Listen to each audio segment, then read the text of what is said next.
Hi everyone, this is Ella Lynn, and thanks for stopping by my channel, Everything Spiritual. Today I'm going to do my October 12th house astrology reading for the sign of Sagittarius.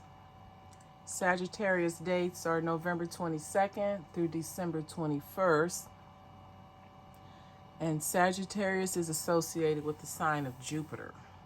If you like the book of reading, you can go to www.illalandeverythingspiritual.com. If you have a question about a reading, you can email me at info@illalandeverythingspiritual.com. So let's see what's going on with Sagittarius for the month of October.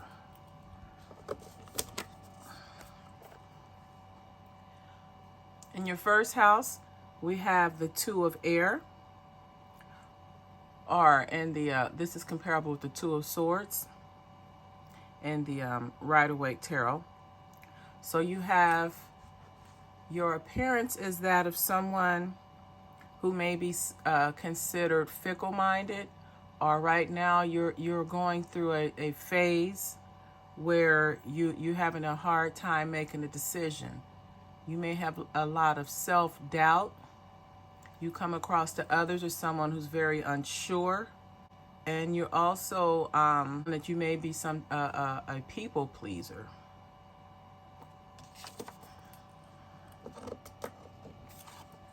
In your second house, we have the Two of Pentacles, or the Two of Earth.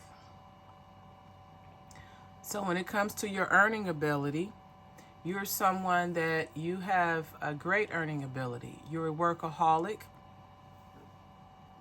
You may be someone who has more than one job. You're viewed as someone that may be considered obsessed or overly concerned with material possessions. You're very materialistic. And as a result of that, you're burning the candle at both ends, and you need to bring balance to your work life. You need to have a better work-life balance.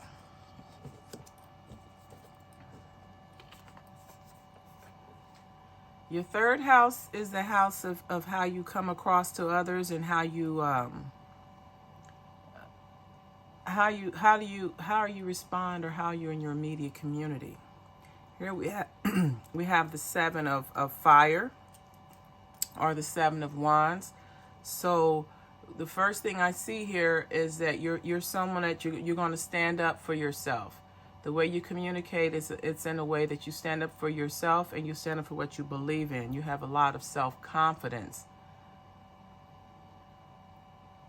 And also, you're someone in your immediate environment, whether it's your home life or your neighborhood, you're seen as someone that you look out for those who can't look out for themselves.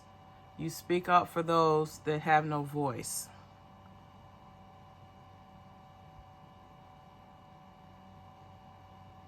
And sometimes you can get yourself into a situation that's over your head, through you wanting to be helpful.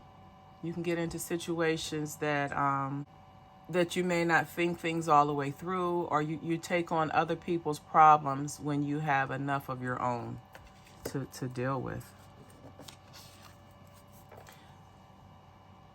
In your fourth house, where you have your emotional nurturing, this is someone who, you may be someone that's very selfish or self-centered. And as a result of that, you may not appreciate the emotional support system that you have.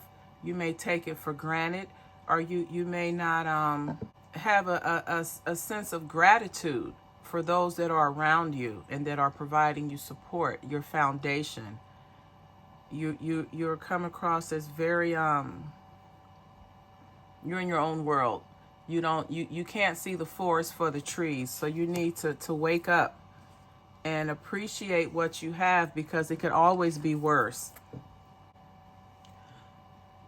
In your fifth house, we have the Six of Air.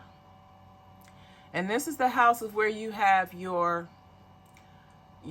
fun, your creativity, your passion, and also romance. So let's say in the past, you were someone seeking a love affair, you were seeking a relationship, and now you found it. You have found a relationship with a woman that has a child, and it's giving you a sense of purpose.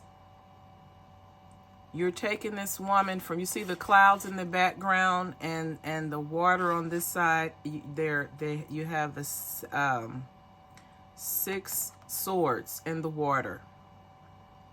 These could be 6 instances of bad times, things that were challenging to you in the past, events or circumstances, and now you're able to navigate through the water. You're able to take your newfound relationship to the next level. You see it's cloudy over here and the clouds are gone there. The water is more disturbed over here and it's calmer here.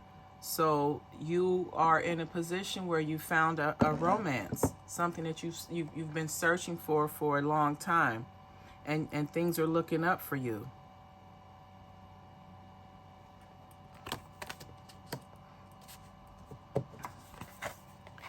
In your 6th house, we have the Magician. And regarding your work or your service, it depends on if you're working, this is your work. You have magic in your life right now. And whatever you need to be successful in your job, you have the tools that you need to be successful. All you have to do is believe that you can do it, and you will have the success. So this is a time for you to lean into your work, your job, or your career and create magic, create success, because you have everything you need to make it happen. In your 7th house, this is the house of partnerships. There's happiness. You have the 3 of water. So you have news worth celebrating. So in some of you all 7th house, you may be in a position where your spouse or your lover or your partner has proposed to you. There may be a wedding coming up in the future. There may even be a pregnancy. But in whatever it is, in your 7th house, it's a time of celebration.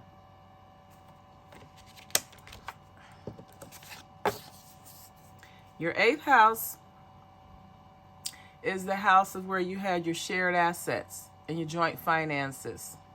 It's also where you have transformation.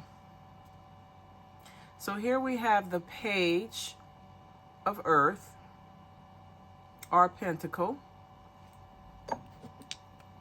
So this is a feminine energy.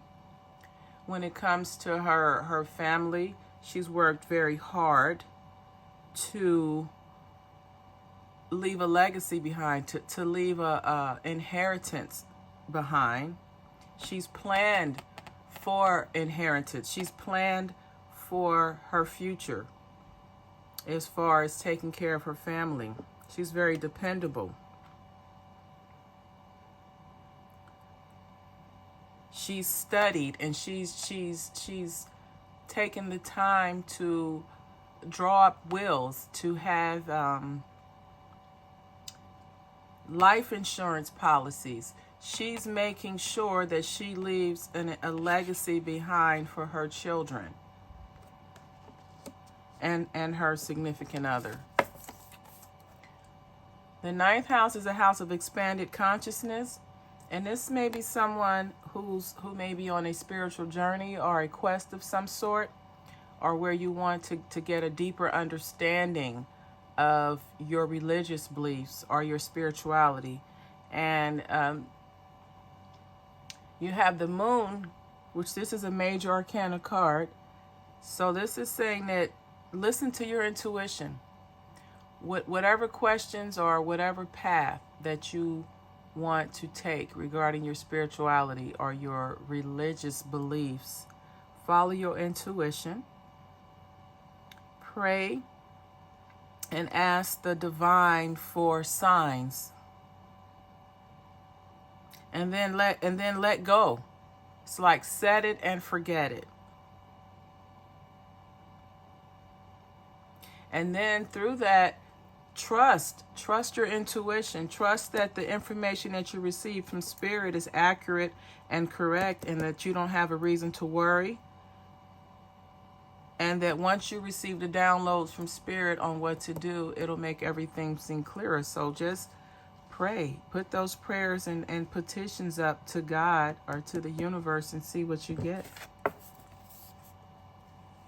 The 10th house is the house of your career and reputation. And this is someone who has had questions. They may have taken a leave of absence from their job, or they may be in between jobs. But whatever has happened in your career or your professional development and achievement, you're at a place where you want to pause and reevaluate. You may feel that the job or career field that you're in doesn't suit you and you want to do something different. Or you may feel that it's time for you to start your own business. But whatever it is, now is a time of reflection. And also, once you have taken time out to reflect, you'll have a sense of awakening that you'll know what to do. You'll know what the next steps to take, and you'll take them. And also, don't dismiss your own thoughts and beliefs. Make sure you embrace your own uniqueness. In the 11th house, this is the house of joint-minded, where you hang out with people and you do things with people where you share similar interests, and you're very successful with that. So you have great friends. You're around people that provide you with information that gives you opportunities to better your circumstances in life. And your network of friends that you have are those that causes you to be your best. It's like your friends that you are with are the friends that you associate with. Your social circles, your network of people that you hang out with, they bring out the best in you, which causes you to be successful and have opportunities that you may otherwise not have. And everything always works out fine in the end. The 12th house is the house of karma. This is where you have your fears and your insecurities. And we have the Knight of Air. And this is someone who's driven. You have the Unicorn as a horse, so that's good fortune, good luck. Of course, he's going to be headed in the right direction. It's the Unicorn. Then you have the Red Cape of action, passion, commitment.